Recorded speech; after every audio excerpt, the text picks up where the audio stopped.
ढपोल शंख मास्टर हो गए। आदर्श शिक्षा समिति की बात है। समिति के सदस्य लाला घोंचूमल ने अध्यक्ष श्री पोंचूराम को पत्र लिखा। अध्यक्ष महोदय, विदित हो कि मेरा साला चिरंजीव ढपोल शंख इस साल बीए पास हो गया है। विगत 4 वर्षों से वह फेल हो रहा था, पर इस वर्ष हमने प्रोफेसर चोंगा प्रसाद से नंबर बढ़वा के उसे पास कर दिया। यद्यपि वह बहुत मूर्ख है, मगर आपके साले से कम मूर्ख है। और आप जानते हैं कि साले तो मूर्ख ही शोभा देते हैं ना। कोई जगह निकालो ना भाई, हाई स्कूल का मास्टर फास्टर बनवा दो। आपका लाला घोंचूमल। अब अध्यक्ष का पत्र बड़े बाबू के नाम। बड़े बाबू, लाला घोंचूमल का साला बीए पास हो गया है। हाई स्कूल में शिक्षक की एक जगह का विज्ञापन अखबार में छपवाओ। पोंचूराम। बड़े बाबू का पत्र अध्यक्ष के नाम। सर, हाई स्कूल में तो कोई जगह खाली नहीं है। हाल ही में बाबू पोंगाराम के पुत्र तथा भाई घोंगाराम के भतीजे को जगह दे दी गई। अब तो स्कूल में वैसे भी 4 शिक्षक ज़्यादा हो गए। क्या करें? आदेश की प्रतीक्षा में हेड क्लर्क। अध्यक्ष का पत्र बड़े बाबू के नाम। हेड क्लर्क महोदय, ढपोल शंख को नौकरी दिलाना ही है। वह ऊंचे दर्जे का मूर्ख है। अगर उसे यहाँ जगह नहीं दी गई तो दुनिया में कहीं जगह नहीं मिलेगी उसे। अगर मेंबरों के लड़के साले वगैरह को नौकरी नहीं दे सकते तो उनके मेंबर के बेटे और साले होने का क्या लाभ? बताइए। ये क्या किसी बाबू या मास्टर या लेखक या पत्रकार के बेटे के साले नहीं हो सकते? मेरे रहते अन्याय नहीं होगा, नई जगह बनाइए। पोंचूराम। विज्ञापन छपा और हाई स्कूल के मास्टर की जगह के लिए 150 आवेदन आ गए। उनमें से 15 को साक्षात्कार के लिए बुलाया। साक्षात्कार समिति में अध्यक्ष पोंचूराम तथा 3 व्यक्ति और बैठे थे।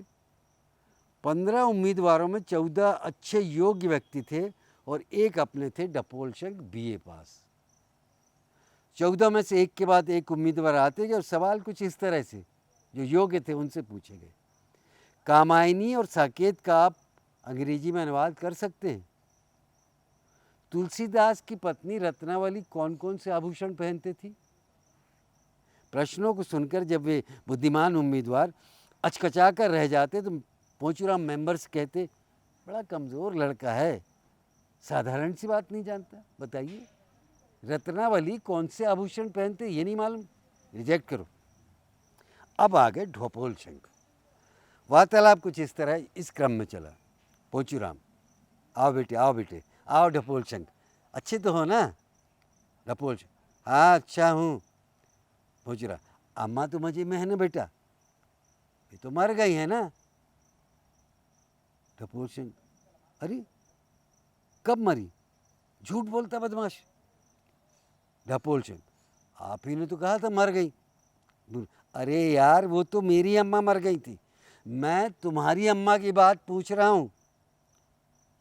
ढपोल, अच्छा मैं समझा आप अपनी अम्मा की बात कर रहे हैं, मेरी अम्मा तो मजे में है। पोंचूराम, बहुत अच्छी बात बहुत अच्छी बात। अच्छा आज सवेरे तुमने क्या खाया बेटे?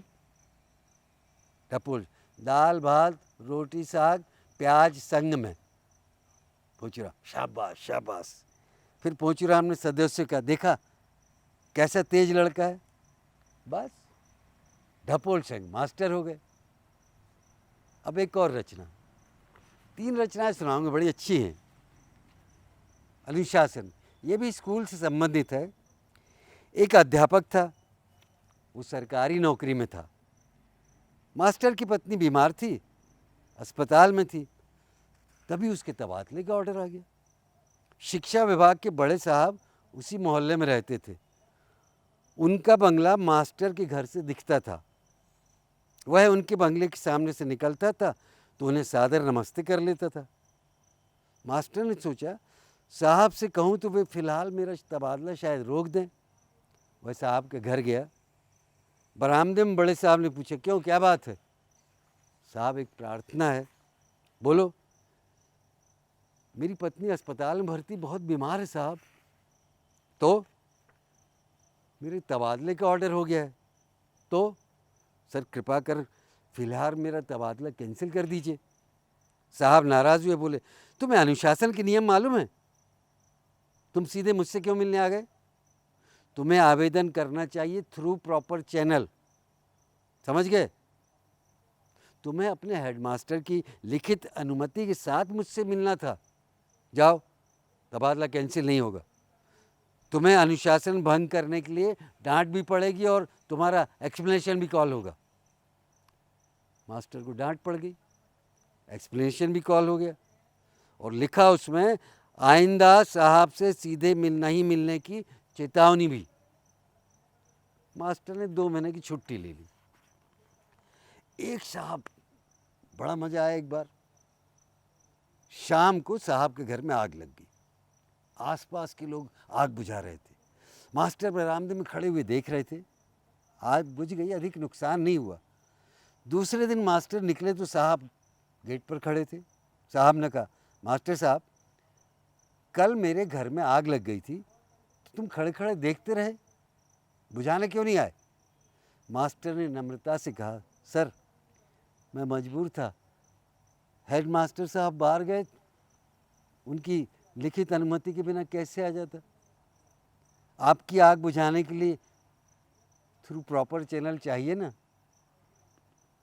एक और रचना आखिरी, चलिए।